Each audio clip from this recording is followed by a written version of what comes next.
Pasensya na muna yung all other classes, but I will have to acknowledge the snappy matatag class of 1971, all upperclassmen, underclassmen, past, present, and future cadet girls,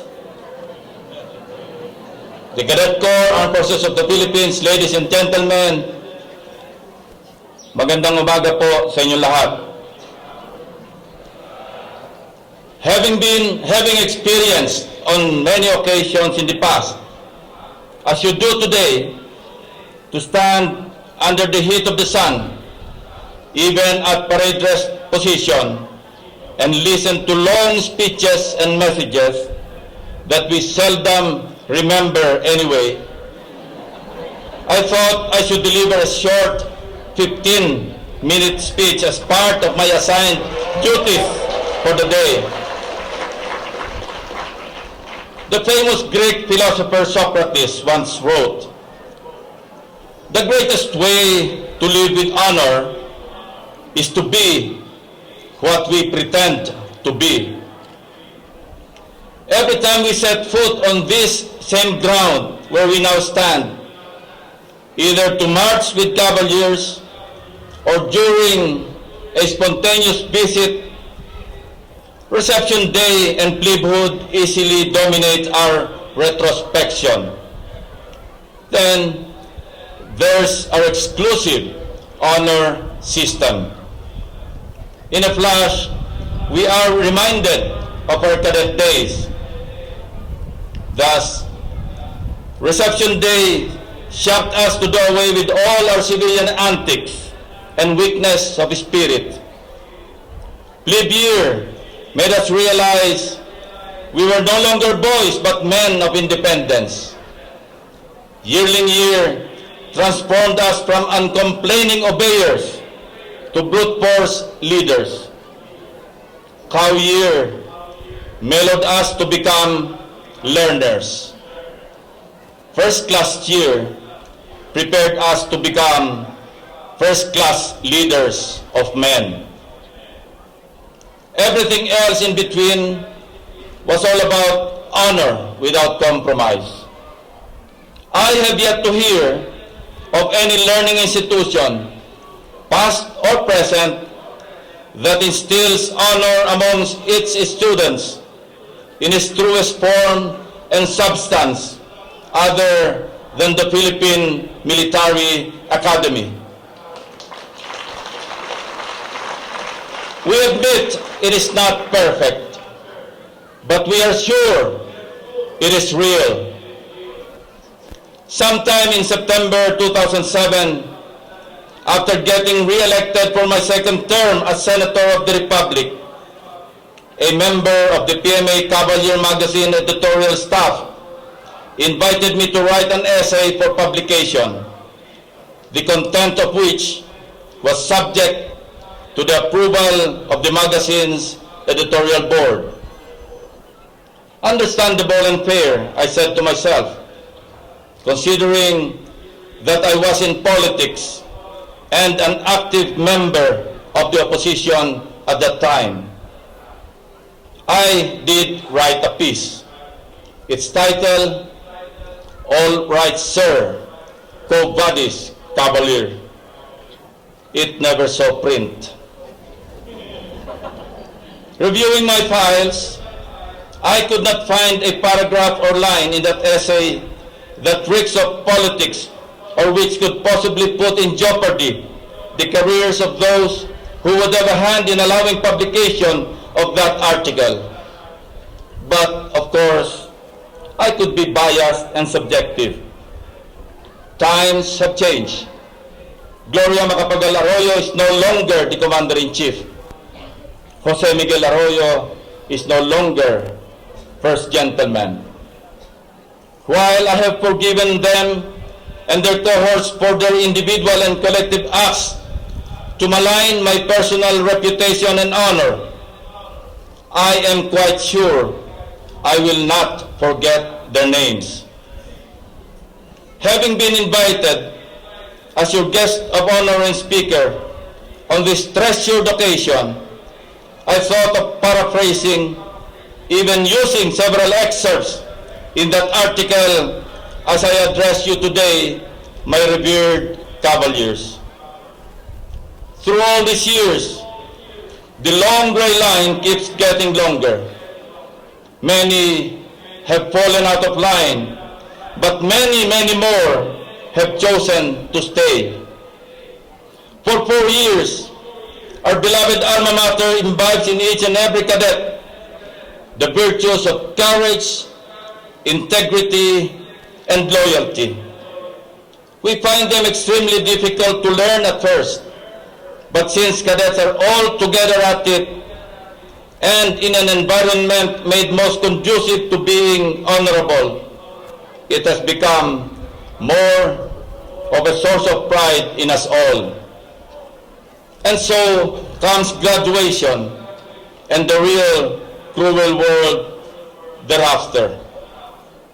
The idealist is still very much armed with the academic virtues, suddenly comes face to face with practically everything that is opposite of what was taught in the hallowed grounds of Fort del Pilar.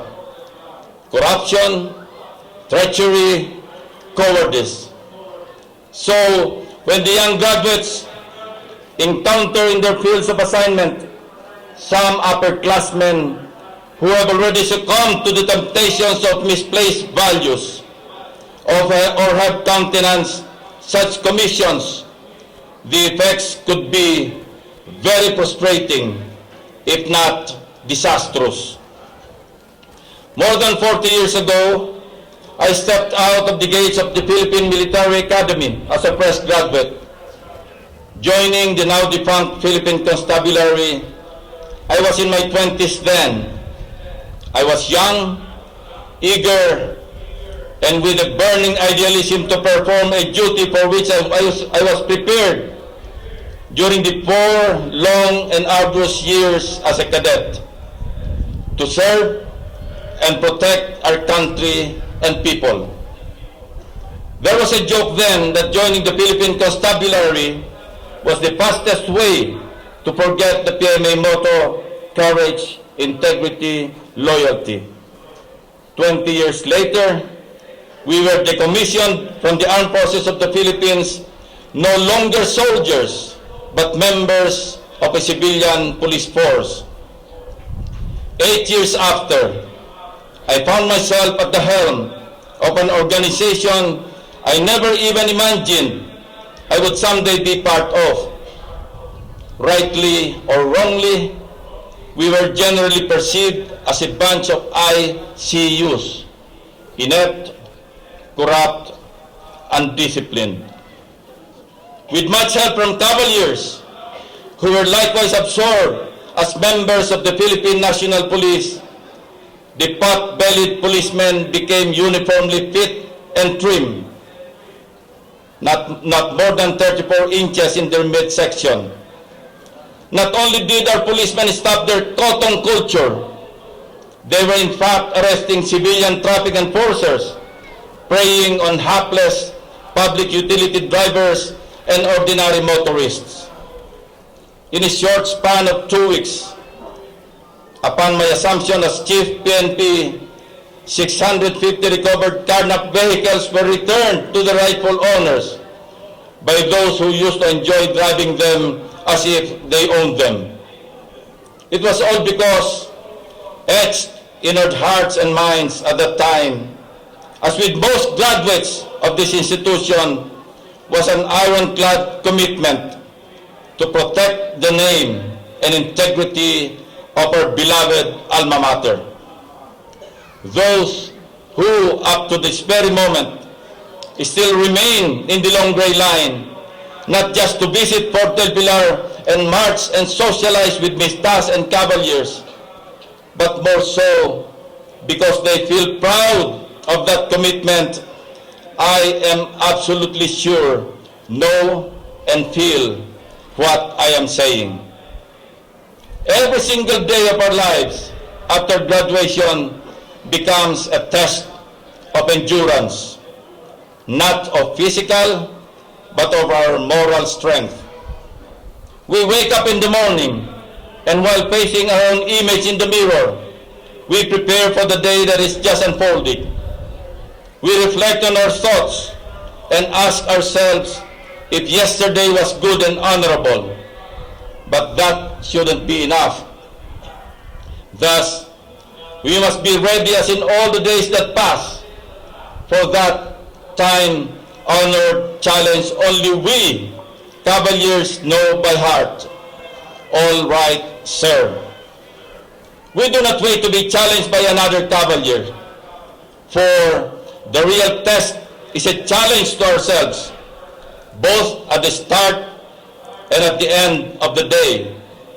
We say, all right, sir, when no one is looking.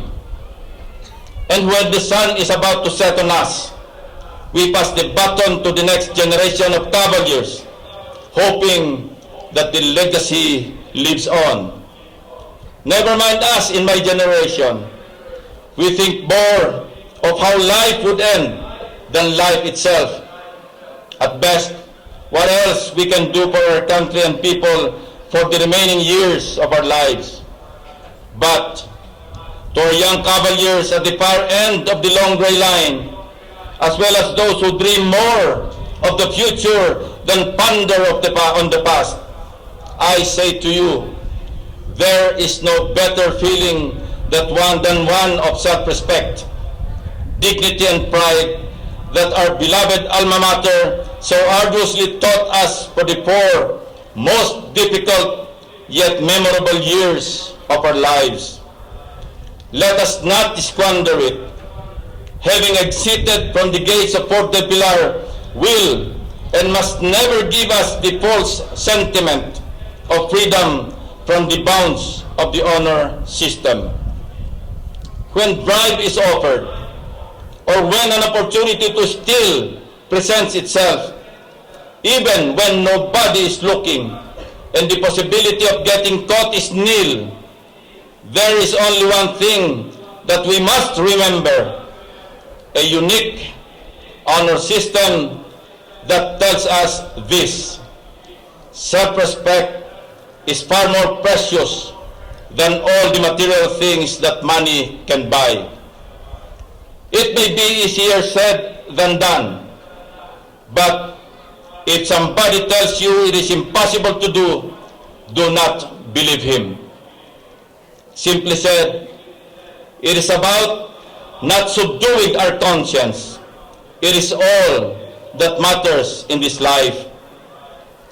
My beloved Cavaliers, when the PMA band has stopped playing and we all leave Borromeo Field after our march today, when we bid each other goodbye, it is our fervent prayer that in the next alumni parade, everybody will still be accounted for.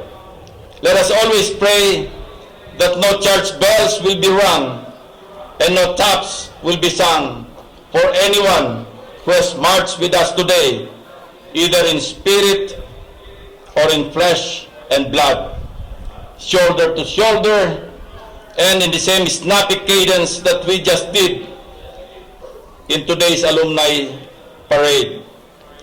Lest I forget and commit a serious mistake of passing upon the luster of today's event, I take this opportunity to express my sincerest congratulations to this year's Cavalier awardees and all those who were awarded the same in the previous years. But most of all, to all Cavaliers whose courage, integrity, and loyalty remain etched in their hearts, minds, and souls. I would like to end my speech with a simple quote from John Fitzgerald Kennedy.